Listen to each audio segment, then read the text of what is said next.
حضرت ابراہیم علیہ السلام حضرت سارہ کو لے کر واپس فلسطین آئے. حضرت ہاجرہ بھی وہاں تھی اور حضرت ہاجرہ حضرت سارہ کی کنیز کے طور پر رہتی رہی. لیکن جب انہوں نے دیکھا کہ ابراہیم علیہ السلام کی اولاد نہیں ہے اور ان کو اس بات کی فکر ہے کہ ان کے بعد دنیا میں کوئی دین کا پیغام عام کرنے والا ہو، تو انہوں نے اپنی خوشی سے، حضرت سارہ نے اپنی خوشی سے حضرت ہاجرہ کو ان کی خدمت میں پیش کیا کہ آپ اس سے نکاح کر لیں تاکہ آپ کی اولاد ہو. اب ہوا یہ کہ جب وہ نکاح ہوا تو اللہ سبحانہ وتعالیٰ نے ان کو حضرت اسماعیل دے دیے، بیٹا پیدا ہوا. اب یہ تھا کہ وہ جو جیلسی ہوتی، انسان کتنی بھی خوشی سے کوئی قربانی کرے لیکن جو انسان کے اپنے فطری جذبات ہیں وہ تو ہیں.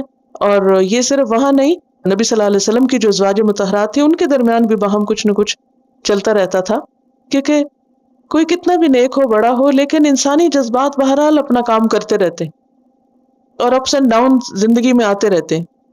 اب کیا ہوا کہ جو ہی اسماعیل علیہ السلام تھوڑے سے بڑے ہوئے تو اللہ سبحانہ وتعالیٰ نے حکم دیا کہ حضرت ہاجرہ اور اسماعیل کو یہاں سے لے کر ایک اور جگہ پر جا کر آباد کر دیں. وہ مکہ میں ان کو دونوں کو لے آئے، جہاں تھوڑی سی کھجوریں اور پانی ساتھ لائے تھے، اس کے علاوہ ان کے پاس کچھ نہیں تھا. اب ابراہیم علیہ السلام ان دونوں کو چھوڑ کر واپس چل دیے. جب وہ جا رہے تھے تو حضرت ہاجرہ نے پوچھا کہ آپ ہمیں یہاں کہاں چھوڑ رہے ہیں؟ وہ خاموش رہے. پھر آگے گئے تو پھر حضرت ہاجرہ پیچھے آئی، کہا کہاں چھوڑ رہے ہیں ہم کو؟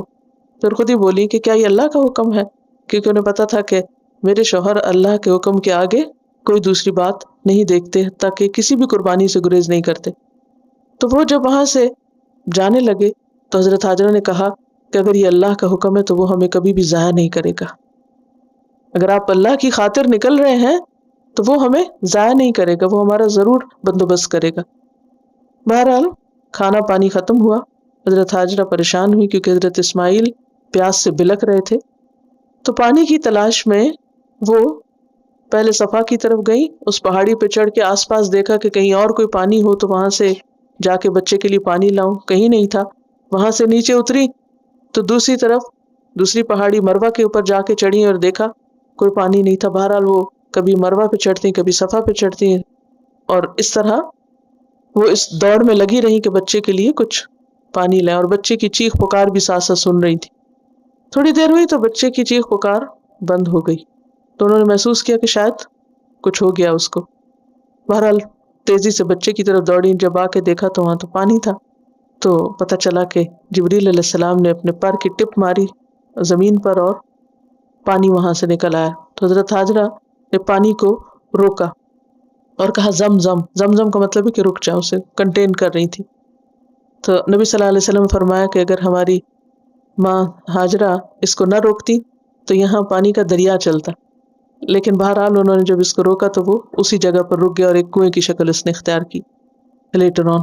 تو یہ جو حضرت ہاجرہ کا اللہ کی رضا پہ راضی ہونا تھا اور اپنے شوہر کے ساتھ ایک حسن معاملہ کرنا اور اس قربانی کے لیے تیار ہونا اور بغیر کسی شکوے شکایت کے اپنا کام کرتے چلے جانا، کیونکہ پیچھے آزمائش کی بات ہوئی تو یہاں آزمائش کی مثال سامنے آئی.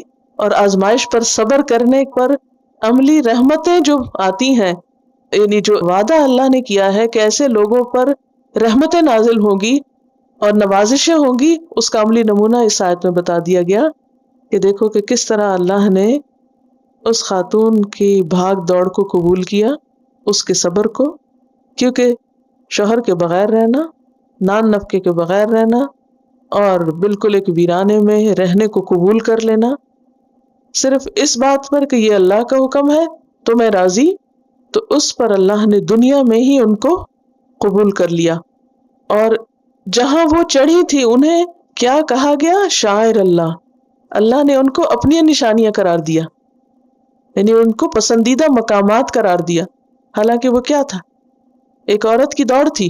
ہم بھی دوڑتے رہتے ہیں گھر سے کام پہ، کام سے گھر پہ، بہت دوڑیں لگتی ہیں، لیکن ہماری دوڑیں صرف دنیا کے لیے، دین کے لیے نہیں، اللہ کی خاطر نہیں. وہ اللہ کے ایک حکم پر صبر اور شکر کے ساتھ، بغیر کسی آرگیومنٹ، بغیر کسی حجت اور بغیر کسی ایسی تکلیف دہ بات کے سر تسلیم خم. تو جہاں حضرت ابراہیم اور اسماعیل نے اللہ کا گھر بنایا اور وہ خانہ کعبہ اللہ کی نشانی قرار پایا، تو بالکل اس کے ساتھ ہی حضرت ہاجرہ کی دوڑ کی وجہ سے دو پہاڑیوں کو اللہ نے اپنی نشانیاں کہا. فرمایا ان الصفا والمروۃ من شعائر اللہ فمن حج البیت واعتمر فلا جناح علیہ ان یطوف بہما. تو حج اور عمرہ کرنے والوں کے لیے کوئی حرج نہیں کہ وہاں طواف کرے، کیونکہ یہ پہاڑیاں اساف اور نائلہ کے لیے نہیں جو دور جاہلیت کے بت تھے جو ان پہ رکھے گئے تھے، بلکہ اس سے پہلے حضرت ہاجرہ کے اس عمل کی یادگار ہیں. ومن تطوع خیرا، اور جو خوشی سے نیکی کرے، یعنی جو چیز اپنے دل کی خوشی سے کوئی کرے، اللہ کی اطاعت کرے، فإن اللہ شاکر علیم، تو بے شک اللہ تعالیٰ قدردان ہے، علم والا ہے.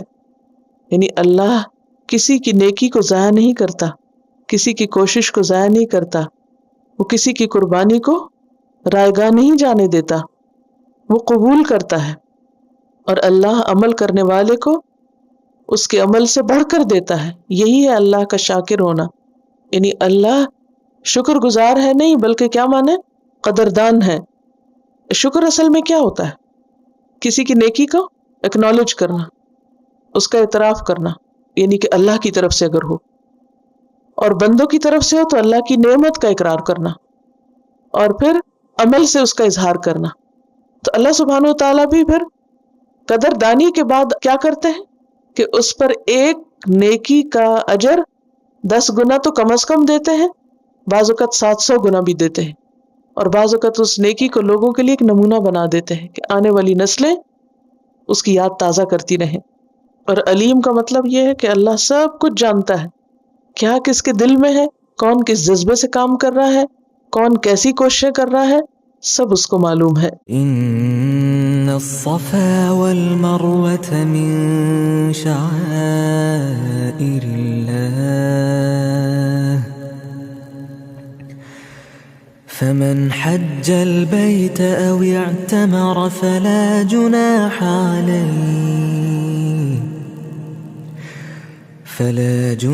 عليه أن يطوف بهما